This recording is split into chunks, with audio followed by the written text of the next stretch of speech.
we are here with National Wrestling Hall of Fame member and two-time NCAA champion Carl Adams. Carl, can you tell us a little bit about your start in the sport of wrestling? Sure. My start in the sport of wrestling. Well, I started in 7th grade.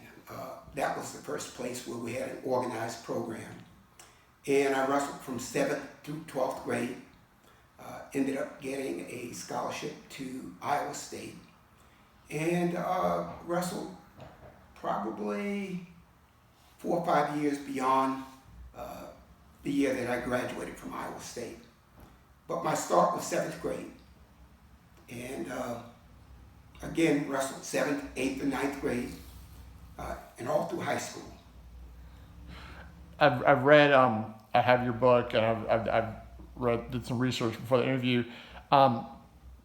You talk about your high school coach, Joe Campo, as probably the most influential person in your wrestling career as far as your development. Can you elaborate a little bit of that on why? Because you've had a lot of mentors. You had Joe Campo, you had Harold Nichols, the practice partners at Iowa State. But what made Joe Campo so special to you? Well, you're right. Joe Campo, my high school coach, he was the best coach I ever had. And I feel that way because he's the one that brought me to the point where I was able to get a scholarship to Iowa State. And also because when I got to Iowa State, in my freshman year, I was an All-American. And so by the time that I got to Iowa State, and not to pat myself on the back, I was already pretty good. I made the team. I never lost a wrestle-off. And I was the first NCAA true freshman All-American. And so I attribute that to my high school coach. But he was a disciplinarian. He was highly respected by all of his wrestlers.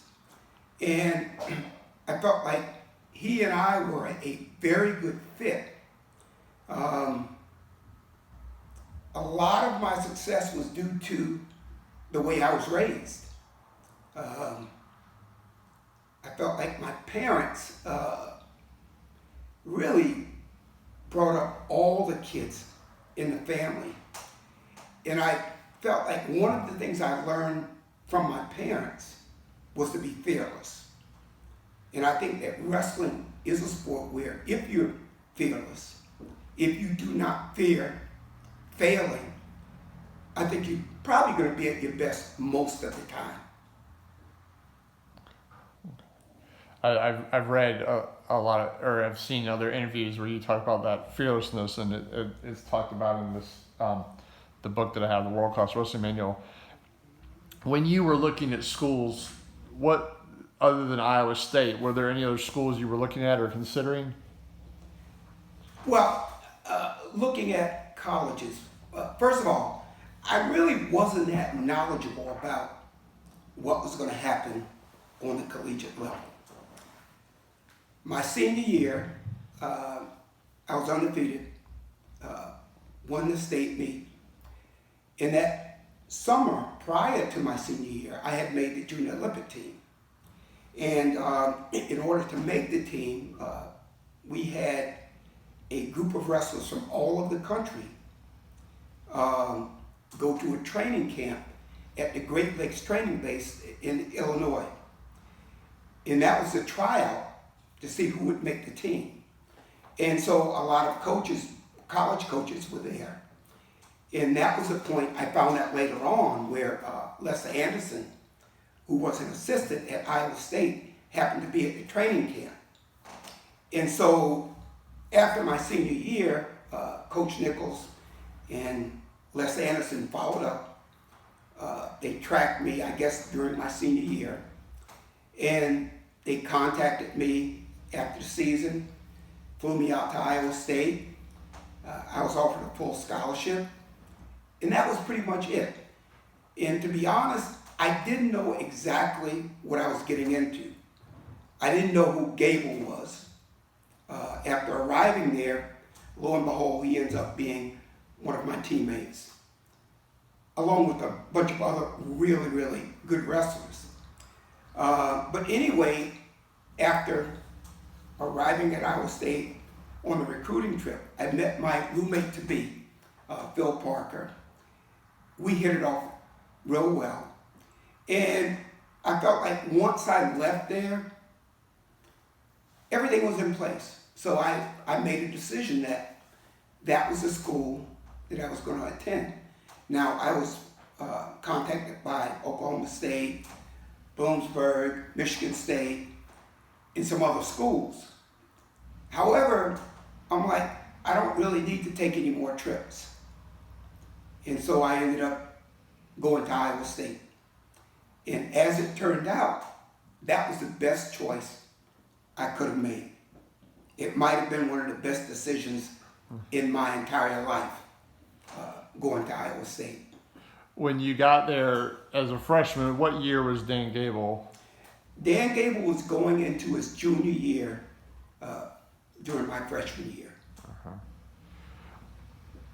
Can you tell us a little bit about the practice room at Iowa State? You had Gable, Ben Peterson?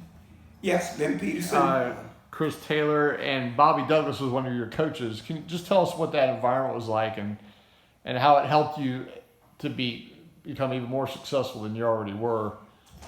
Sure. Well, arriving at Iowa State in the wrestling room,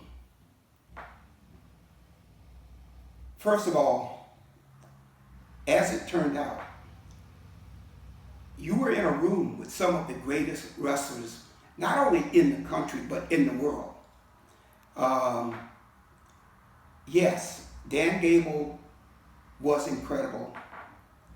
He was already great. He had won a national title, had never lost a match in high school or college. But people don't talk about Jason Smith, who was a university world champion, a two-time NCAA champion, a three-time All-American. You don't hear him talk that much about Chuck Jean, who was a two-time NCAA champion at Iowa State. As it turns out, he was a four-time national champion because he got booted out of school at Iowa State, went to Adams State, won another two national titles. Dave Martin, he was an NCAA champion and an NCAA runner-up for Iowa State. Ben Peterson, he was a two-time NCAA champion and fourth as a sophomore, an Olympic champion in 1972. Jim Ducey, Ben couldn't make the team as a true freshman because of Jim Ducey, but Jim Ducey was an All-American. My roommate, Phil Parker, who was a true freshman, he was a three-time NCAA All-American, two times third, and one-time runner-up. Steve Lampy, our lowest weight, 118-pounder, he was an All-American my freshman year. Ron Smoss, he was an All-American my freshman year. So my freshman year, we had 9 All-Americans out of the 11 weights. So that room was packed with studs. And I think the fact that we were all wrestling against each other, competing against each other for spots on the team, made everyone better. And to have Gable as the leader in that room, that was the icing on the cake. Because all you had to do was be around him, see how hard he worked, take notice of his leadership. And if you did, I'm going to say, half as much as he was doing, you were probably going to be great. If you made that team, there was a shot that you were going to be not only an All-American, but a national champion. So the room was packed. And as I see it, they were good, hardworking people and extremely passionate about the sport of wrestling. I feel bad for the guys that couldn't make the team because a lot of those guys were really good, former state champions. I know my freshman year, there were 6 guys in my weight and that I actually had to wrestle off against just to make the team. And one of them was already kind of slotted to be the starter at my weight. I'll mention his name, I'm sure he doesn't mind now. But Dave Buck, he was a former 3-time state champ from Virginia. He was a sophomore, and he was one of Dan Gable's roommates. And so I was supposed to be an apprentice behind Dave Buck. Well, I beat all of the guys I had to beat, and so it ended up being Dave Buck and myself for the final spot. I still remember the score. I beat him 7-1. I never got challenged again. And so, but that was the room. Dave Buck, as it turns out, ended up being a Big 8 champion. He was that good. Are there any good stories about any of those guys that you'd be willing to share about your teammates or your coaches or anything? Any? Well, there's plenty of stories.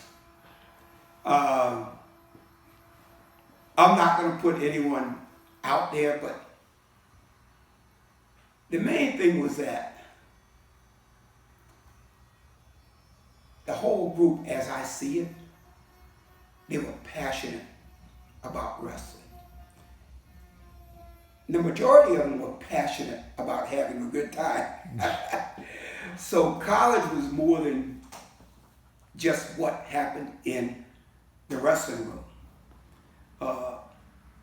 We like to party just like other college kids. But wrestling was the priority. I know it was in my mind. Nothing came before wrestling. Not parties, not girls, and not even school. And that's just the way it was. When you stepped on campus at Ames, did you have a goal? Did you say I want to be a 3-time national champion? I want to be an All-American. Did you have a goal when you stepped on campus? It wasn't so much that I had a goal, but I always felt this way. And I felt that I could beat anyone. So it was almost like I didn't have a specific goal. I think the fact that a national championship would be in the works, or perhaps multiple national championships would be in the works, just because I felt like I wasn't supposed to lose. And I got beat at times. Not a whole lot. But I felt like I should be able to beat anyone who was in front of me. And just tracking back to high school, I went through high school, I never lost a dual meet, 9th through 12th grade. And I was able to get myself, and I know this for a fact now, at the highest possible point when I competed. I felt like well beyond what was happening in the practice room.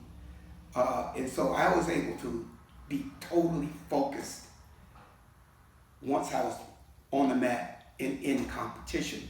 And I think that's extremely important because different wrestlers get totally focused at different times. Some are really, really good in the practice room. Some are great in the practice room and they're great on the mat. The most important place to be great is on the mat. And if it was for a national championship, I was particularly focused. And I say that because my junior, senior year, 1973 after my senior year, National Freestyles. 1975, even 1974. Now, 1974, I was in the finals.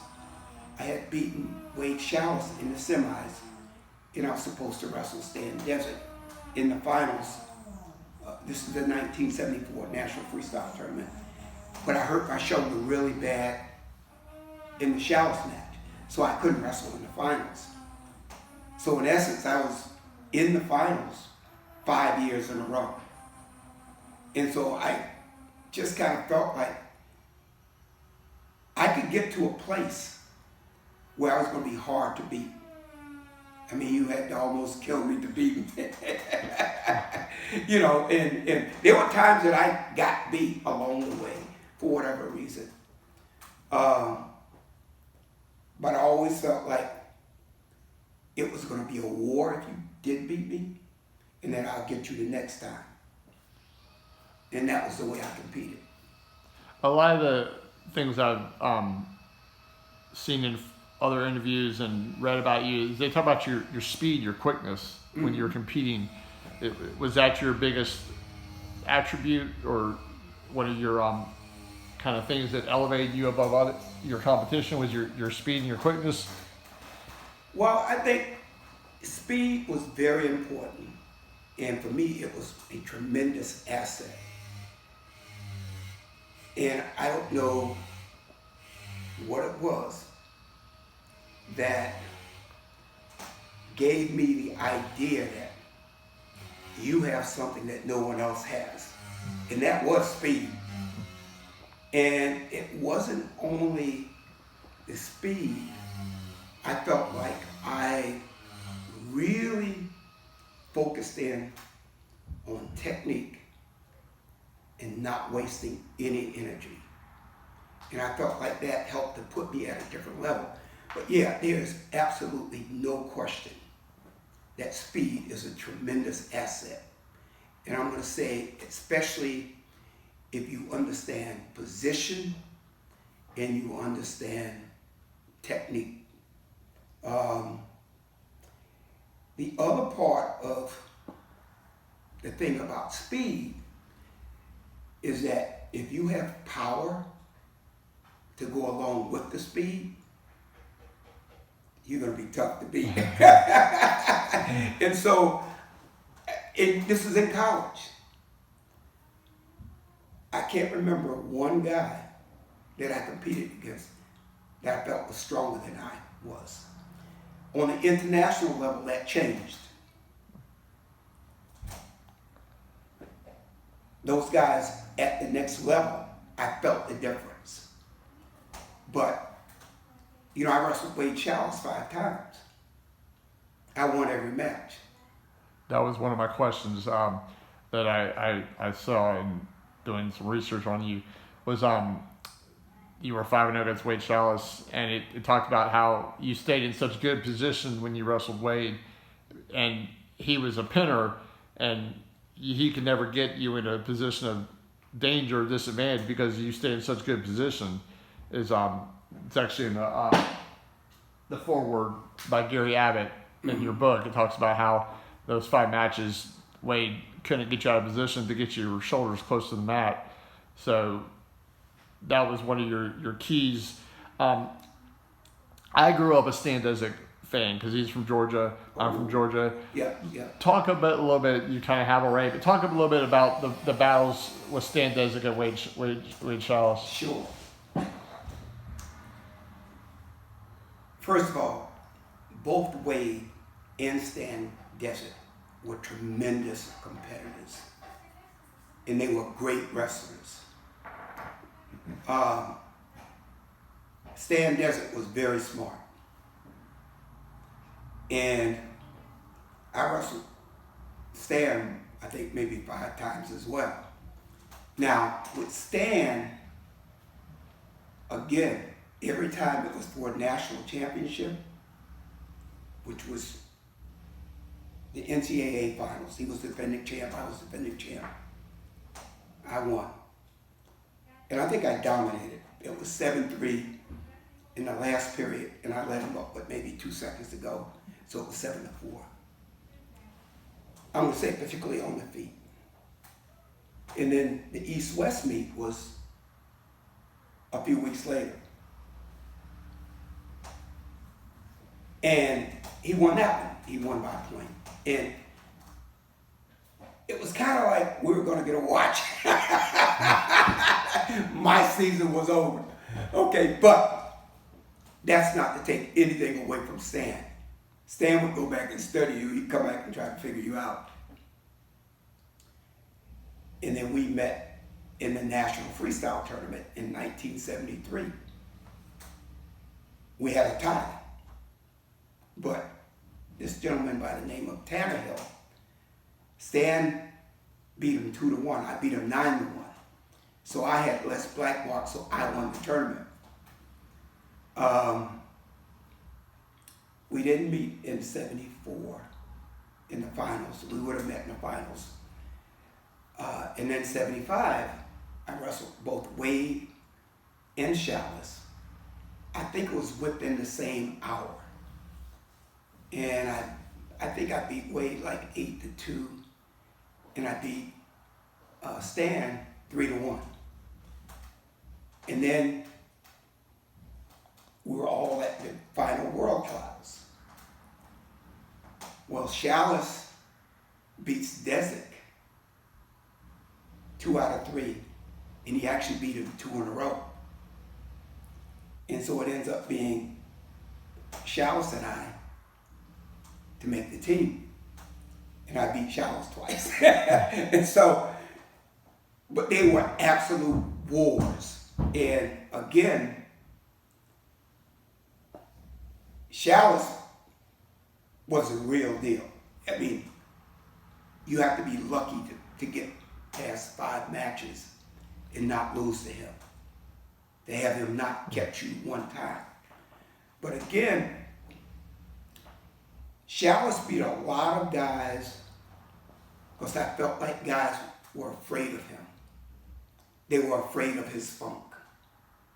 You know, and I even had guys that wrestled at Iowa State and they were going to meet Chalice in the regional trials, some open competition or whatever.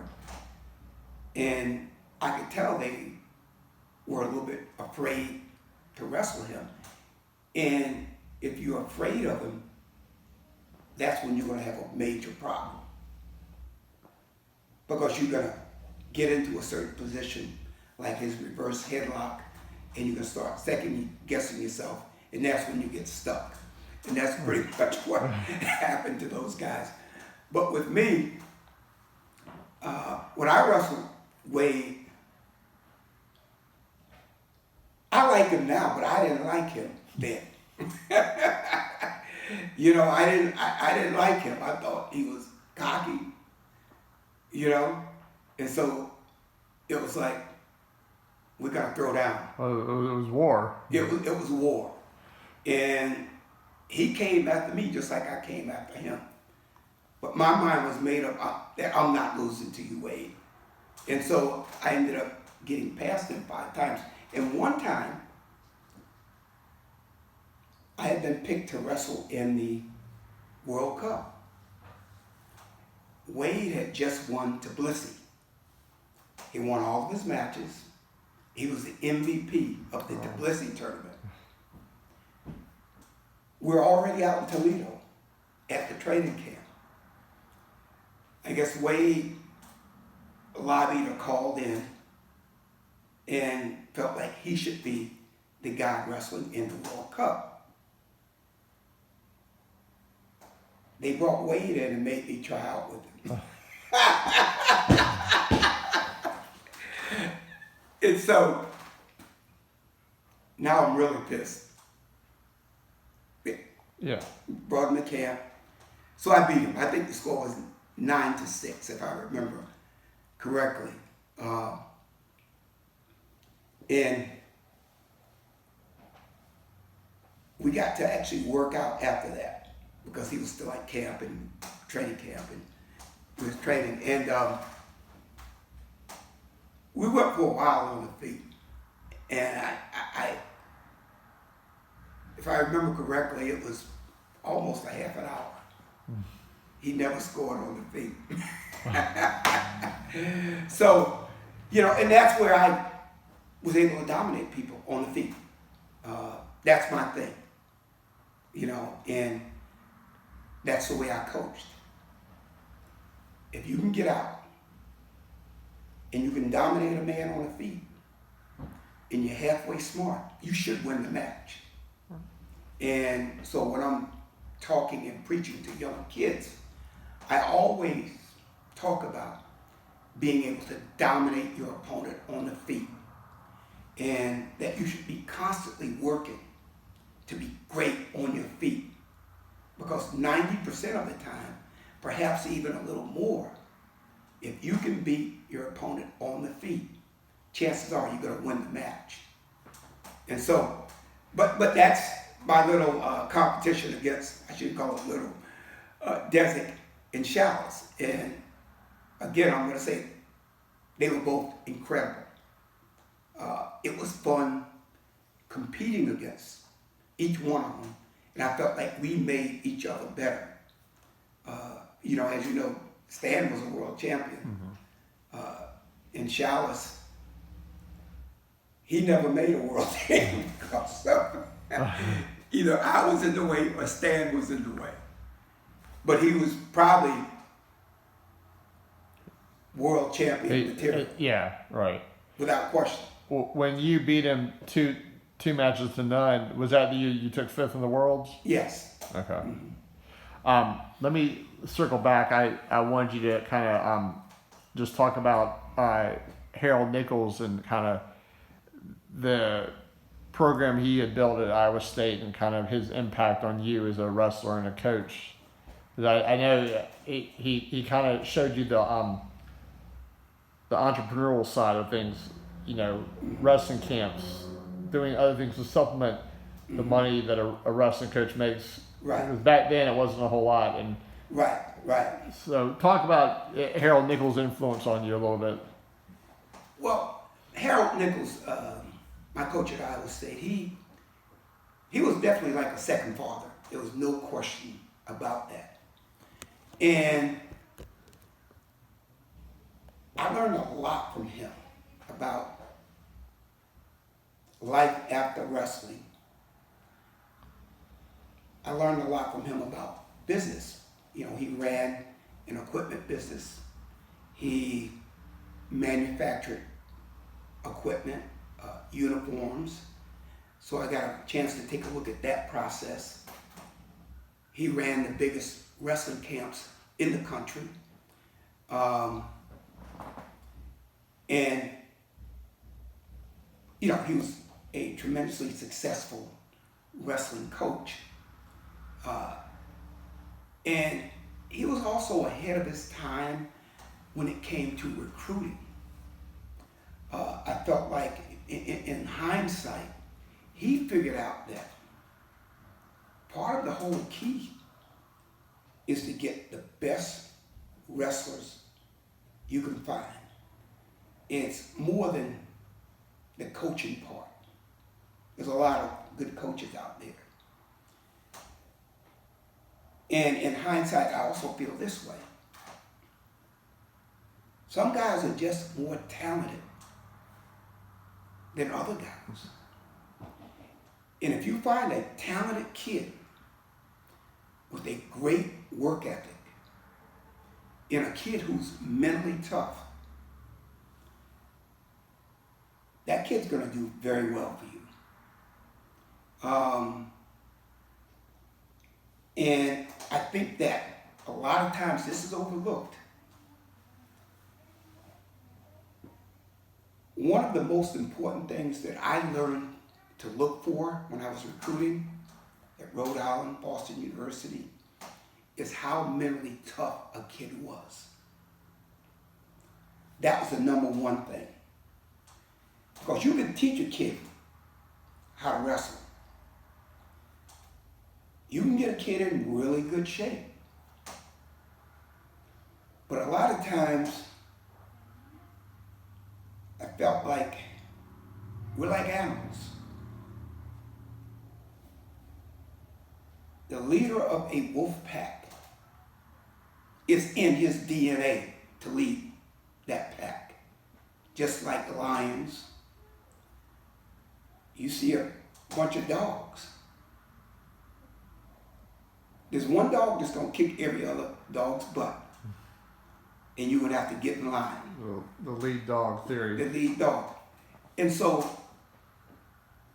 when you find a kid who's mentally tough, and you can see it in the way he competes, even if he loses a match, it's the way he loses. So, that was the thing that I look for. Because those are the ones that you want to take in the trenches with you if you were going to war. And I also learned over time, and the first one I heard it from was Bobby Douglas when I was first starting to get into coaching. He says, Carl, you can't make a pony run like a racehorse. And that was pretty profound. I didn't really understand it when I first got into coaching. I felt like I could coach a kid to the point where he can win. And I learned that that only goes so far. If you look at the kids that end up at Iowa, Oklahoma State, Iowa State, Ohio State now, the top kids in the country, there's a reason why they're ranked number 1, 2, 3 in the entire country. Those kids are absolute studs. Now, you got to find that kid with the high ranking who also has a high passion to win and stick with it. If you can put together that combination, you're going to have a very good program. And I look at what Kale is doing at Penn State now. It's amazing. But look at the kids that he brings in. He's an amazing coach. Absolutely no question about it. But he's also an amazing recruiter. And so, all of that is in the mix. Well, I think one of the things that make coaches like Kale and Tom Ryan, John Smith is they look for someone that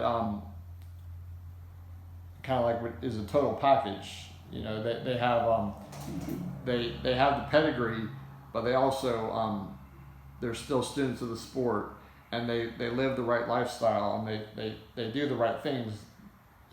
Even as a high schooler, they do the right things to be a champion, to be successful. And I think that's what, do you think that's what Kale and Tom Ryan and other coaches see? And yeah, here's the thing.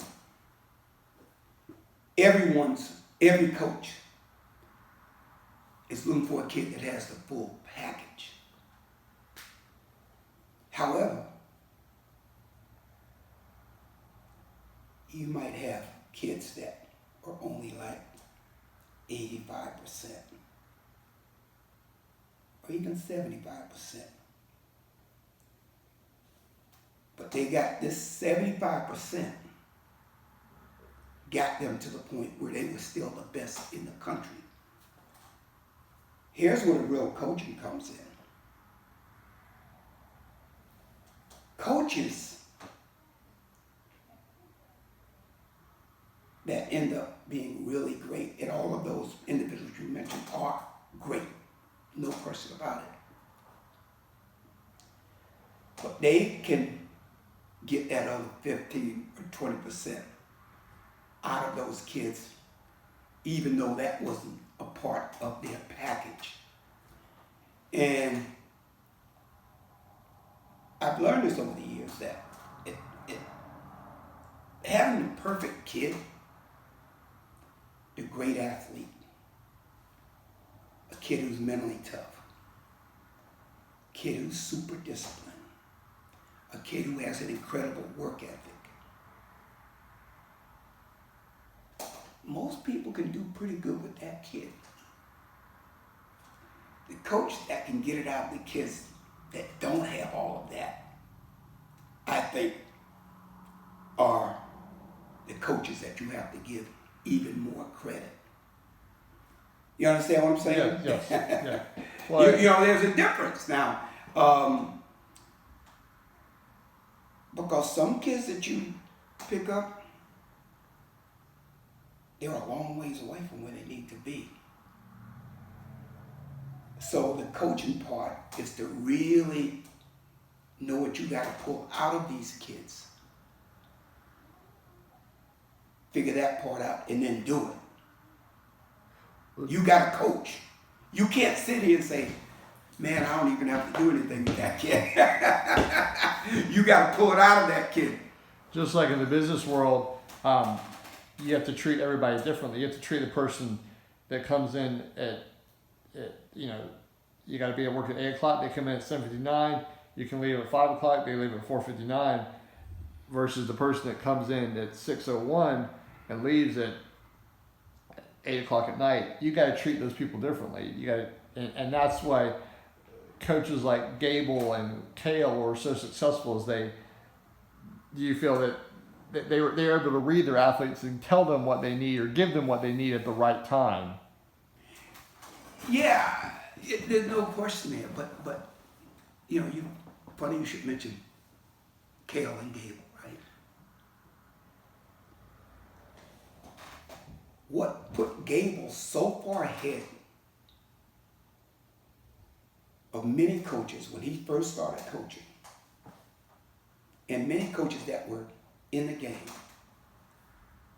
was that Gable understood something about wrestling that some of these coaches didn't fully understand. And he understood it because it was what really made him successful. He understood conditioning. And conditioning is not a complicated subject.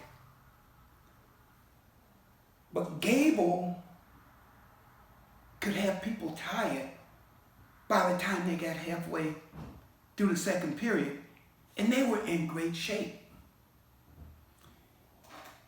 And so when Gable started coaching, the big thing about his wrestlers was that they were going to come at you hard the whole time. They weren't going to get tired, and their goal was to break you. And that's the way Gable wrestled. If you look at Kale is very similar. Kale never got tired. He was on you the whole time. He would hit you with all kind of stuff from every position. If you look at his wrestlers, they kind of wrestle like Kale. They're very creative. They wrestle with a sense of freedom. They attack you from every position. And they make you defend from every position.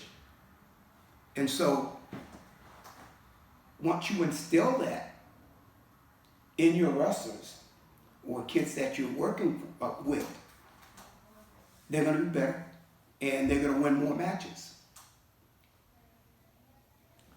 How long were you at Rhode Island? I was at Rhode Island for 2 years. And at Rhode Island,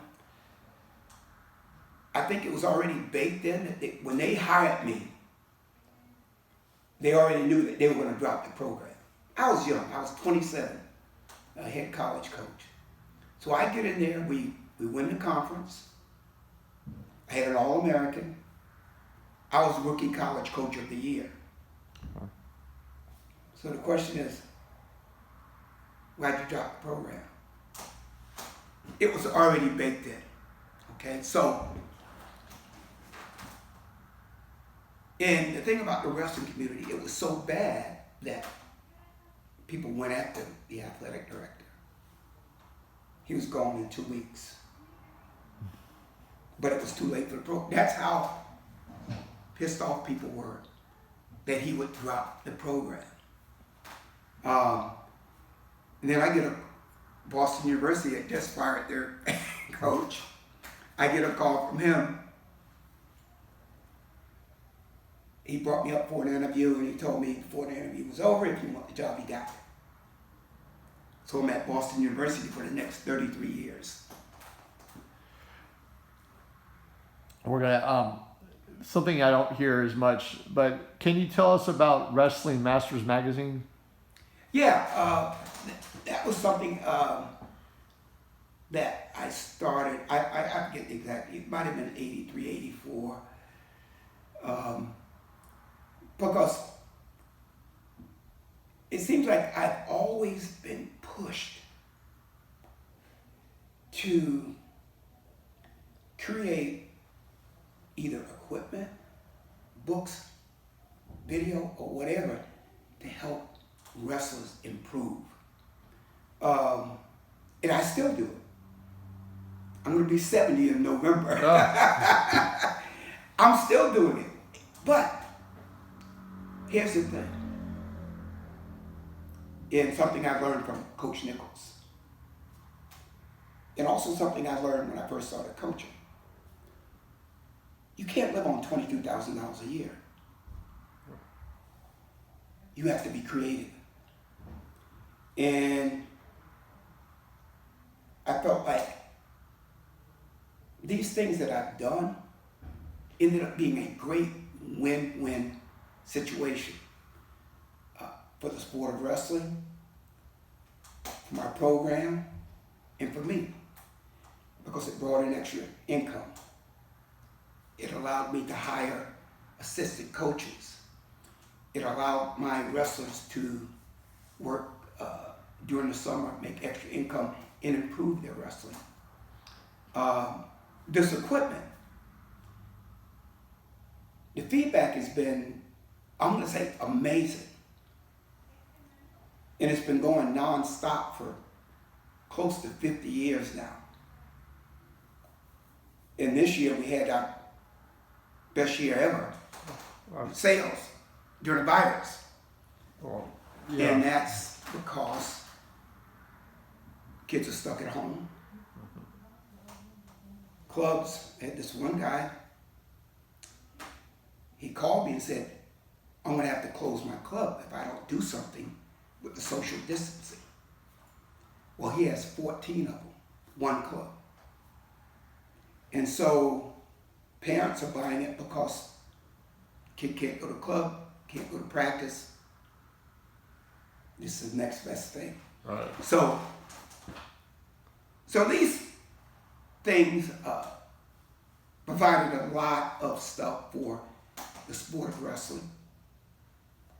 My wrestlers that were on the team, for me, in the wrestling community. So I felt like everyone's winning. And it just turned out that way. And I also feel like, why me? So I feel like I've been blessed with this creative ability to come up with an idea and bring these things from a starting point to the finish. I'm the only one who has done that for the last 50 years. Now, other people have tried, and I'm sure some people are going to come up with stuff, but it's not an easy thing to do. You got to have passion. You got to figure out a lot of little things. And you got to stick with stuff. Well, it kind of sounds like my philosophy has always been like, if I can get everything that wrestling's given me, which I'm nowhere have the success that a lot of people I've worked with or I've met over the years have, but everything that wrestling has given me, if I can pass it on to just one other individual, one other kid, then I've done my job. And that kind of seems like you want to share the love you have for wrestling to everyone. And if you've done that, then at the end of the day, then you've done your job. Oh yeah, because the thing is, it's not even about money, to be honest. No. It helps, don't get me wrong. But to build something like these pieces of equipment and have parents call and thank you, and coaches purchase one, and then come back and get 2 more. And to me, it's like the greatest feeling you could ever have, is that you're doing something that's so profound